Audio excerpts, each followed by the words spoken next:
ज्ञान की जो धारा बहती है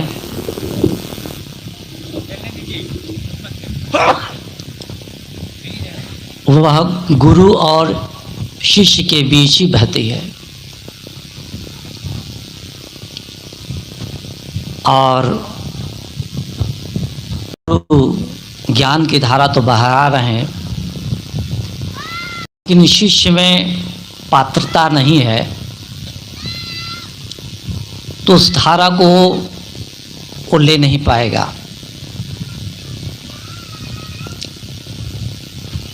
और एक समय ऐसा आएगा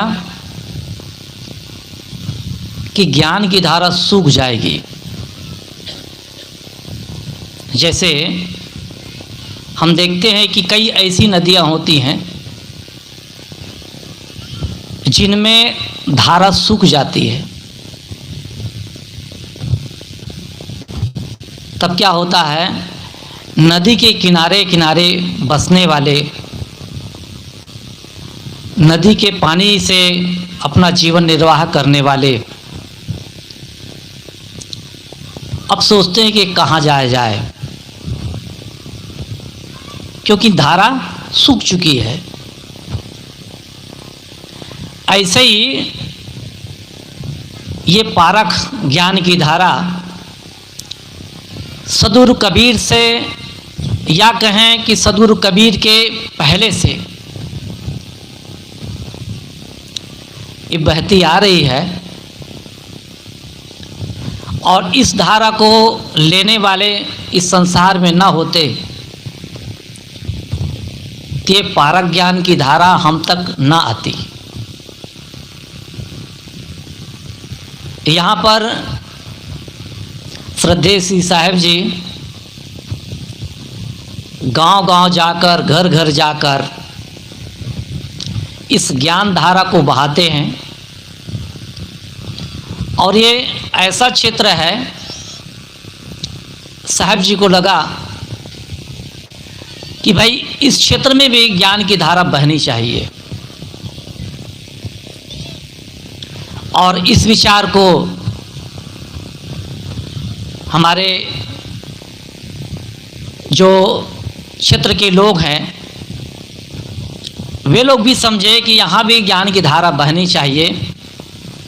और ज्ञान की धारा बहाने वाला कौन है, तो समझते ही हैं कि हमारे साहब जी हैं।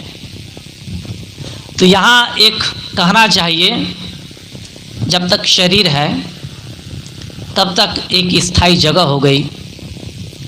अब तक घूमते रहे हैं, शरीर भी बुढ़ापा की ओर है, कम से कम स्थायी निवास करते हुए और समय समय से भक्त सज्जन आकर उनकी सेवा करते हुए ज्ञान को प्राप्त कर सकें, इस उद्देश्य से यहाँ पर यह पारक आश्रम का निर्माण मेरे ख्याल से हुआ है।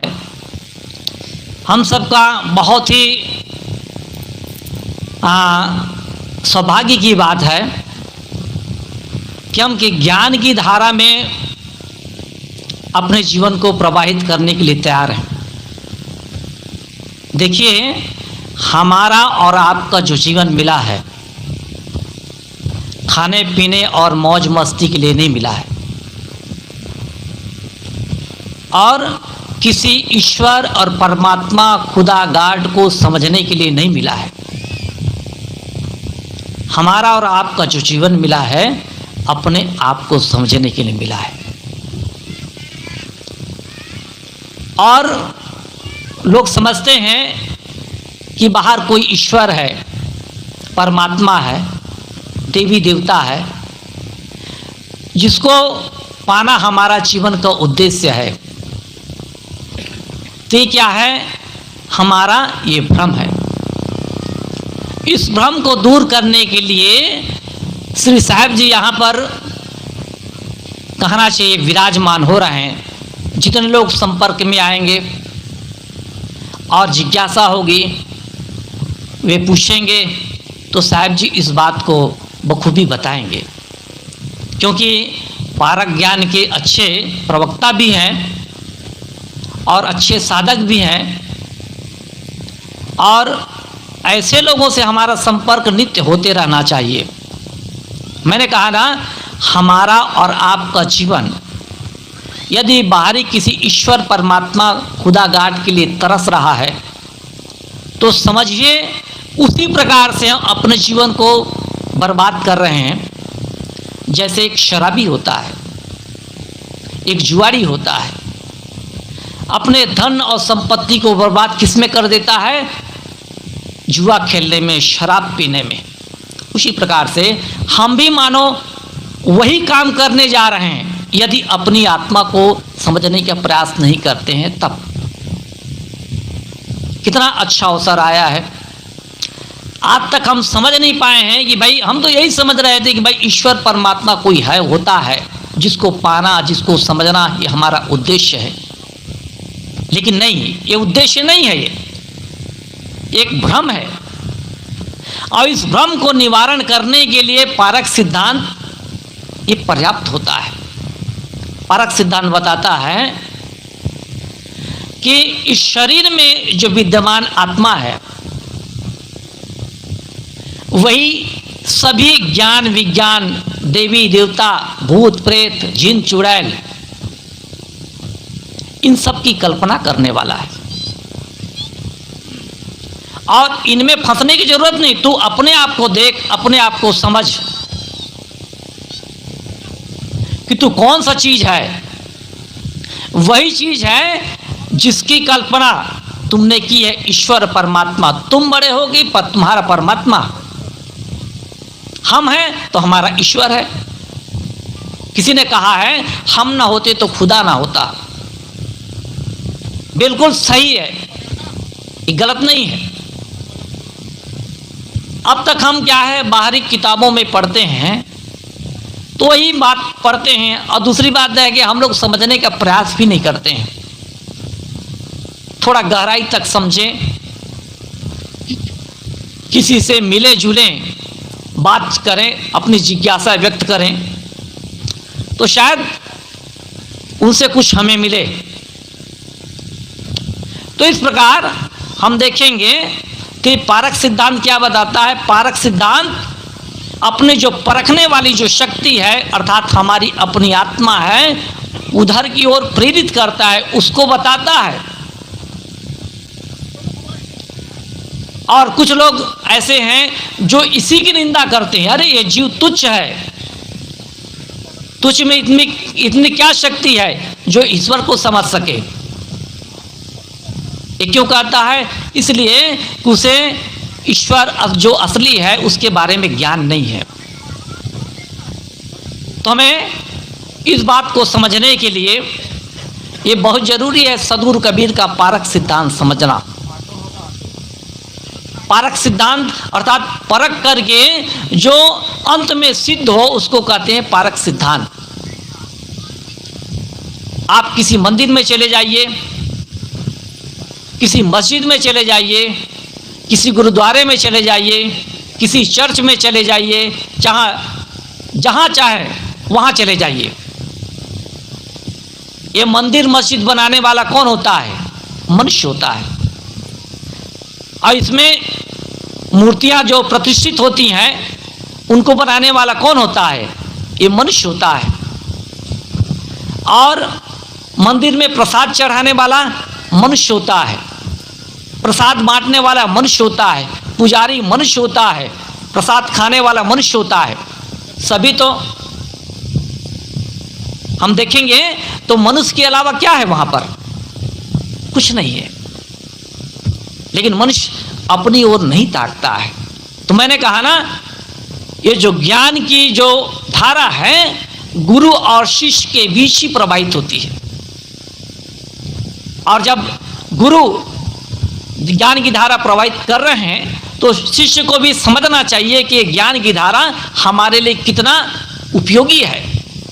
आज हम समझते हैं हम में ज्ञान नहीं होने के कारण क्या है कि जो पत्थर की मूर्तियां हैं हम उनको बहुत मूल्य देते हैं, बहुत मूल्य देते हैं।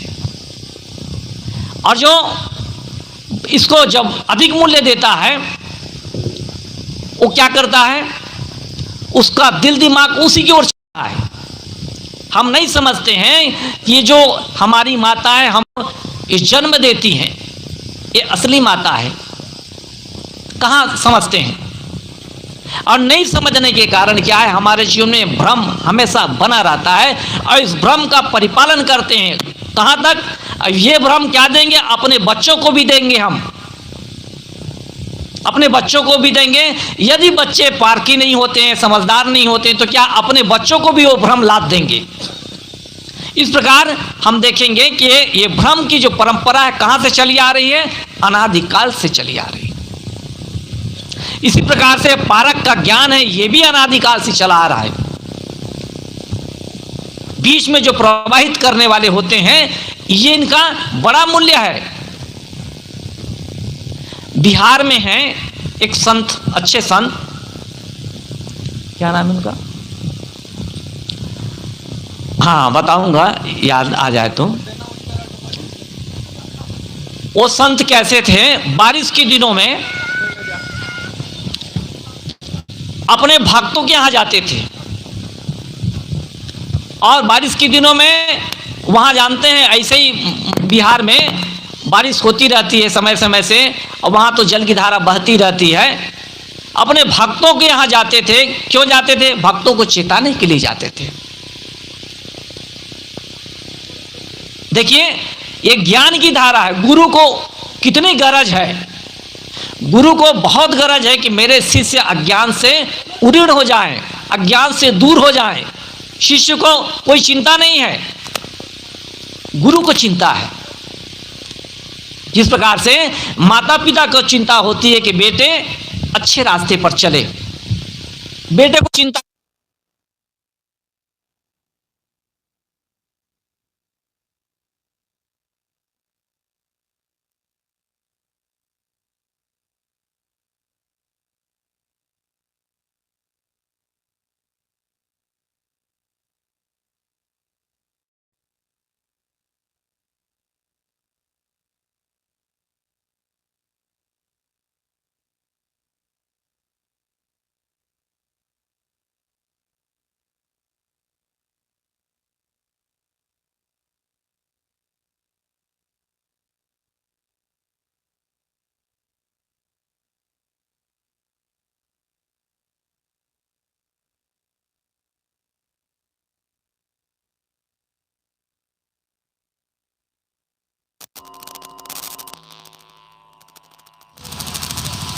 हेलो हेलो, हाँ तो उन संत का नाम है महर्षि मेही साहब।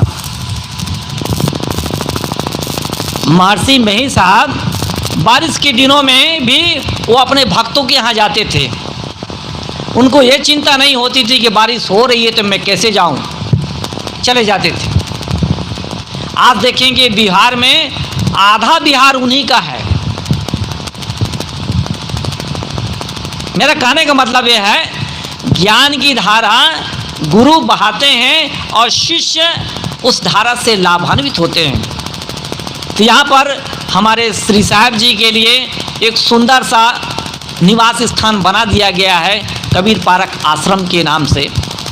साहब जी यहाँ विराजमान रहेंगे, समय से कहीं विचरण भी कर लेंगे, लेकिन स्थायी रूप से अब यही निवास होगा क्योंकि शरीर भी अब बुढ़ापा की ओर है। तो मैं एक बात और कह देता हूँ, आश्रम बनाना तो सरल है, बनाकर दे देना भी बहुत सरल है, लेकिन निभाना कठिन है। तो इस बात को भी समझिए। सदुर कबीर ने कहा है, जैसी लागी और की वैसे निभे छोर, कौड़ी कौड़ी जोर के पूंजी लक्ष्य करोड़। सदुर कबीर ने कहा है कि जिस प्रकार से तुम शुरुआत में लगे हो उसी प्रकार से तुम्हें अंत तक लगे रहना है। जैसी लागी और की वैसे निभे छोर, और शुरुआत छोर अंत तक। तो सदगुरु कबीर साहब जी कहते हैं, जैसी लागी और की वैसे निभे छोर, कौड़ी कौड़ी जोड़ के पूंजी लक्ष्य करो। जिस प्रकार से एक एक कौड़ी, एक एक नया पैसा जोड़ करके आदमी किसी समय करोड़पति हो जाता है, धनपति हो जाता है, इसी प्रकार से जिस भाव भक्ति से हमने इस आश्रम का निर्माण किया है, वह भाव भक्ति कभी सूखने ना पाए। जिस प्रकार से नदी सूख जाती है तो नदी के निकट, नदी के अगल बगल निवास करने वाले, किनारे किनारे निवास करने वाले उस पानी से कोई लाभ नहीं ले पाते हैं, क्योंकि अब नदी सूख गई है। इसी प्रकार से हमारे मन में जो भाव अभी बना है, अब ये भाव बने रहना चाहिए।